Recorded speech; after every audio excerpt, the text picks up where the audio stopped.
Hola, mi nombre es Mónica Pujadas, soy docente del Departamento de Pediatría y en esta presentación vamos a ver lo que es la semiología abdominal y algunos conceptos de semiología del aparato digestivo. Vamos en esta primera parte abordar conceptos generales de la semiología abdominal en pediatría, generalidades de la anamnesis del aparato digestivo y en una segunda parte vamos luego a abordar el tema de la anamnesis del dolor abdominal, específicamente en pediatría, y el examen físico abdominal. En primer lugar, debemos tener en cuenta que la semiología del abdomen en pediatría requiere de conocer que, por un lado, los lactantes y niños pequeños tienen diferentes maneras de expresar sus síntomas. Muchas veces los que nos van a comunicar los síntomas van a ser los cuidadores que los pueden interpretar, y esto requiere adiestrarse en la interpretación de esos síntomas.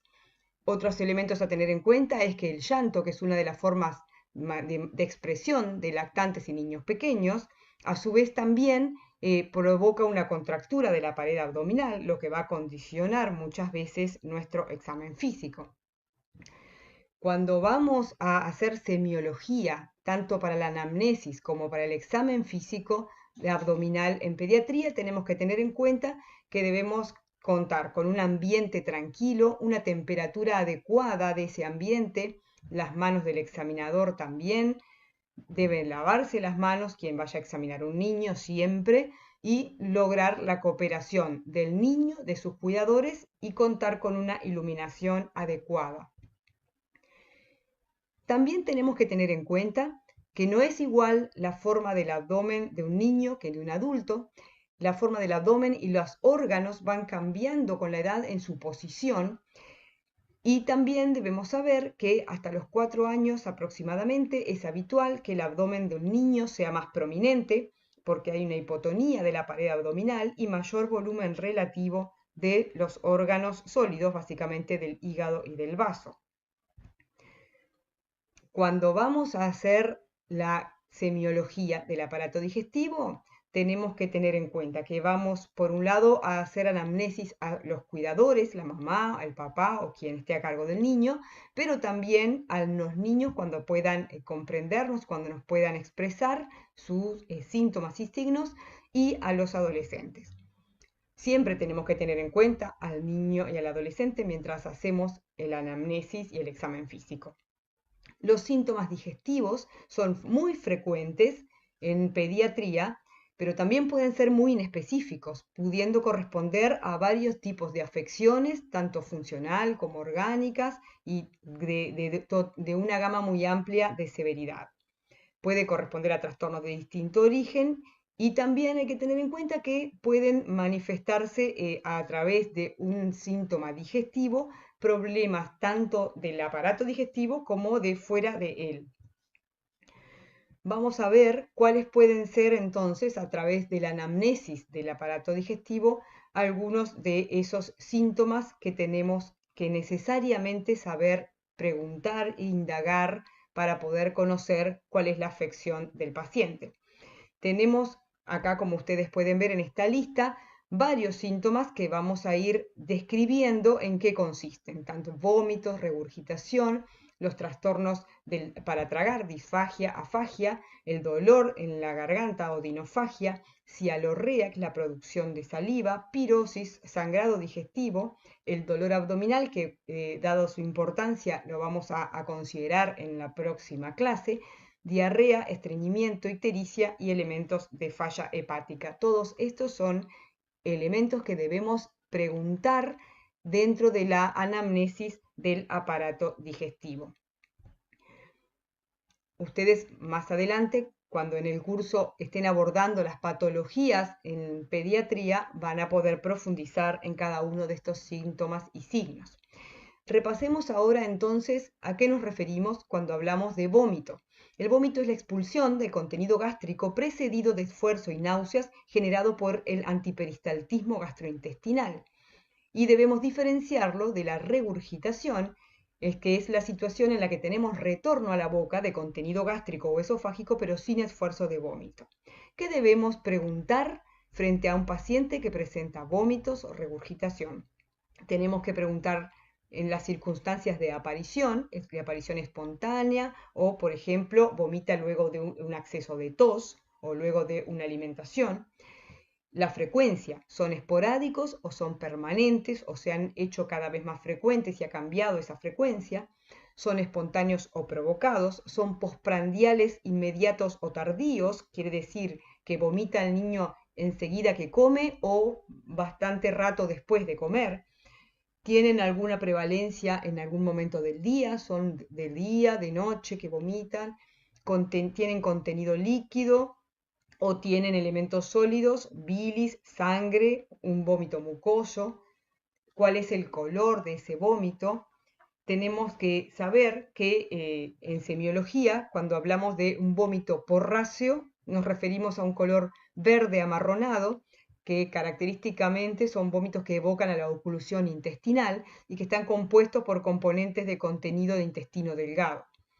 Tenemos que pesquisar el volumen de ese vómito, saber si cuando el niño vomita se le alivia o no el dolor, y siempre vamos a tener que investigar también fenómenos acompañantes de ese vómito.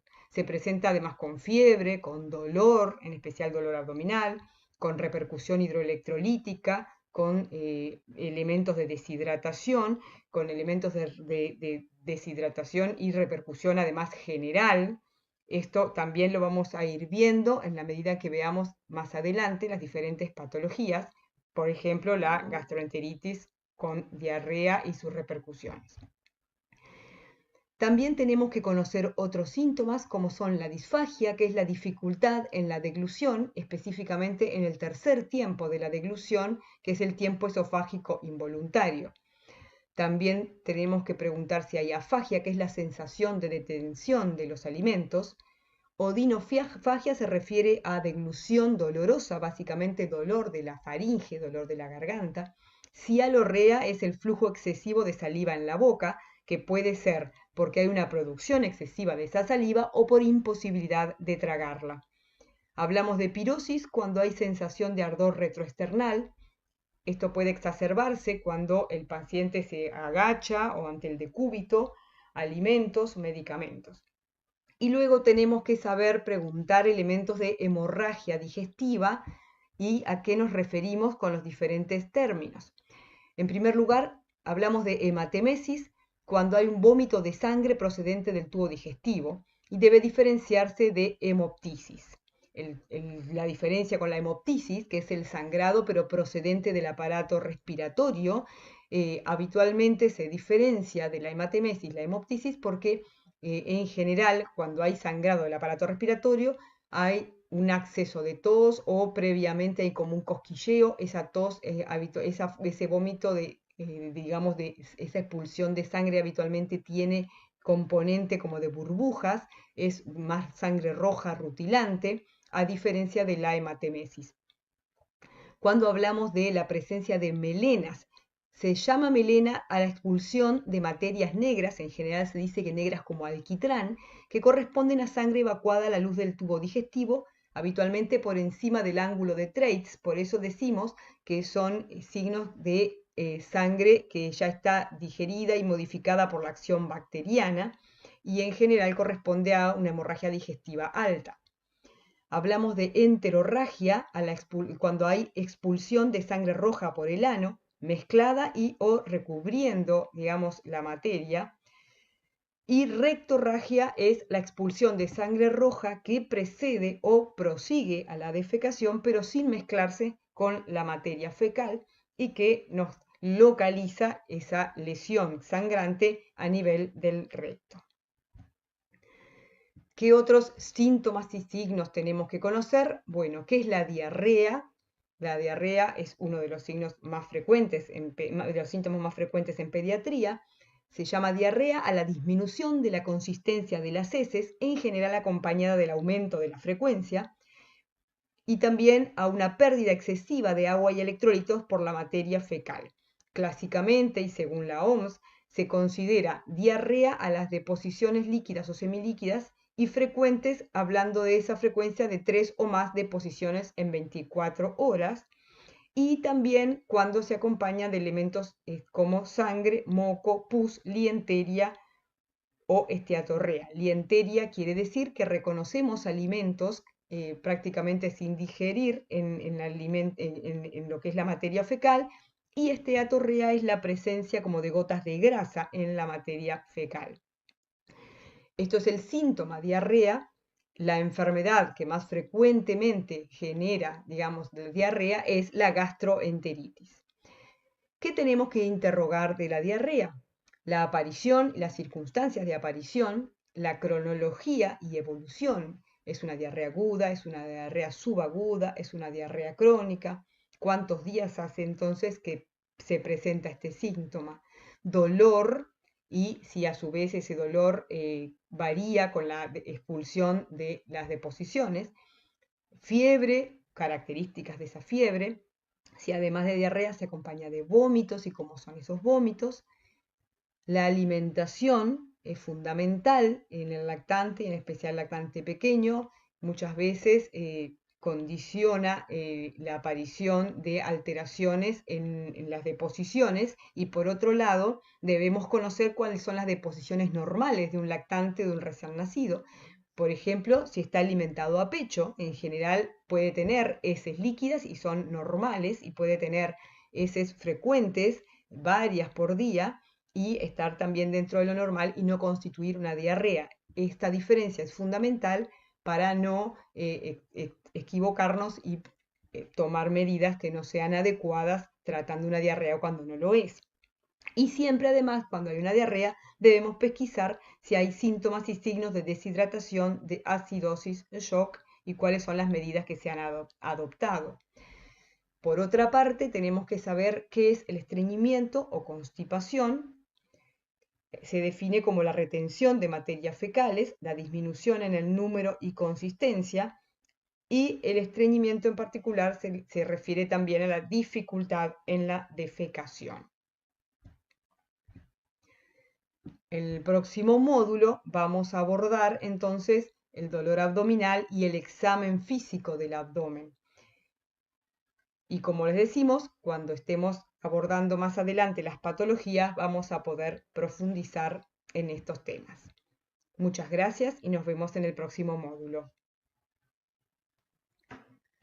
Hola, mi nombre es Mónica Pujada, soy docente del Departamento de Pediatría y vamos a abordar la segunda parte de esta charla de semiología abdominal y del aparato digestivo. En esta parte lo que vamos a ver es la anamnesis específicamente del dolor abdominal en pediatría, y nos vamos a referir a cómo hacemos el examen físico del abdomen de niños y adolescentes. Tengamos en cuenta, como ya habíamos visto anteriormente, que para poder hacer una adecuada semiología abdominal debemos contar con un ambiente tranquilo, prestando especial atención a la temperatura de ese ambiente y de las manos del examinador, que deben estar tibias, que no pueden estar frías. Además, debe lavarse las manos quien vaya a examinar a un niño, debe lograr la cooperación del niño y una iluminación adecuada para poder valorar específicamente la coloración y la inspección. ¿Qué tenemos que tener en cuenta a su vez? De las características de los niños, la forma del abdomen y la posición de sus órganos van cambiando con la edad. Hasta los 4 años aproximadamente los niños tienen el abdomen un poco más prominente, tienen hipotonía de la pared abdominal, un mayor volumen relativo de los órganos, hígado y vaso fundamentalmente. Vamos a referirnos entonces al dolor abdominal, un síntoma muy frecuente y que constituye un desafío para quien lo ve al niño, porque dentro de ese dolor puede estarse expresando desde una afección banal o una manifestación psicosomática hasta un cuadro agudo de abdomen o una afección que requiere un tratamiento inmediato. ¿Qué es el dolor abdominal? Bueno, es el dolor percibido en la región del abdomen. El origen de ese dolor puede ser desde el abdomen, pero puede ser también por fuera del abdomen. Por ejemplo, una neumonía aguda bacteriana puede causar un dolor en el abdomen sin que obviamente esté localizado allí. puede corresponder a, como decíamos, a una gama muy amplia de afecciones, y el dolor, como todo síntoma, puede estar influido por factores ambientales, psicológicos, culturales. Va a estar condicionado también por vivencias o experiencias que ese niño haya tenido, si ya ha tenido otras veces dolor, etc. Y a su vez se diferencian tres tipos de dolores dentro del abdomen. Lo que hablamos como dolor abdominal visceral es aquel dolor originado en fibras nociceptivas de la mucosa y del músculo liso de los órganos huecos, intestino, cápsula de órganos sólidos y peritoneo visceral. Por otro lado, tenemos el dolor abdominal parietal, que es aquel originado en las fibras nociceptivas del peritoneo parietal, músculos, aparato osteoarticular y la piel.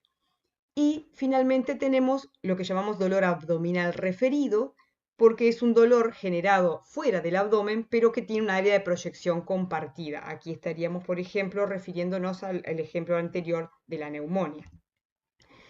Cuando abordamos un dolor, como otros dolores, específicamente en este caso el dolor abdominal, nos vamos a circunscribir a esta sigla que será TILIEF, que nos va a guiar sobre qué aspectos interrogar de ese dolor.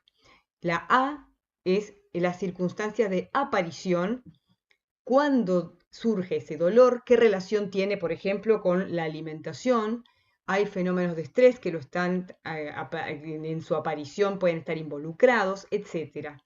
La T se refiere al tipo, el tipo de dolor. Es un dolor que permanece como permanente, gravativo, es un dolor que da de golpe, luego alivia y luego vuelve a dar, que es el tipo cólico, o es un dolor de tipo puntada. La I se refiere a intensidad. En general, en los niños les pedimos que en una escala del 1 al 10 o las escalas de dolor que habitualmente utilizamos, como en las caritas, nos van a poder referir qué tan intenso es este dolor. La L se refiere a la localización dentro de la región abdominal. Debemos pedirle al niño, aún con lo poco específico que puede ser esto, que localice, que intente localizar dónde surge ese dolor.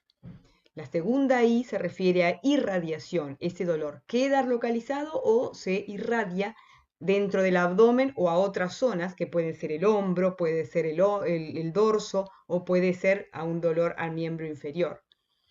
La E se refiere a la evolución, qué ha pasado con ese dolor desde que apareció, varió la intensidad, la evolución mejoró espontáneamente o vinculado a un tratamiento o por el contrario empeoró.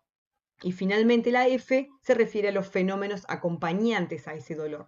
Se acompaña de fiebre y cuáles son las características, se acompaña de vómitos, de diarrea, de ictericia, entre otros.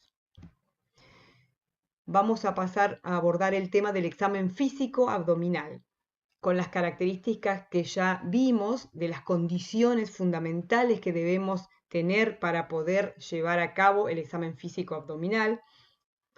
Vamos básicamente a recordar que vamos a abordar el abdomen en 9 regiones que quedan delimitados, como ustedes pueden ver ahí, según la anatomía y teniendo en cuenta por un lado el reborde costal, por otro lado la cresta ilíaca y por otro lado la parte media de la arcada crural, delimitando así esas 9 regiones que van a ser en el centro epigastrio, mesogastrio o región umbilical e hipogastrio, a la izquierda el hipocondrio izquierdo, el flanco izquierdo, la fosa ilíaca izquierda y a la derecha el hipocondrio derecho, flanco derecho y fosa ilíaca derecha.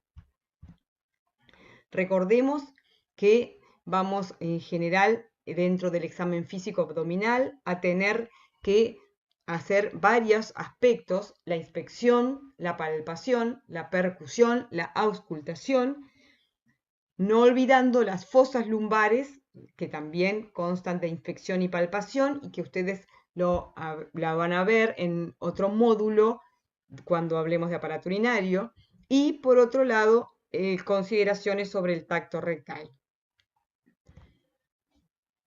Recordemos a su vez que el examen abdominal debe hacerse con el paciente en decúbito dorsal, desde los pies de la cama, de pie.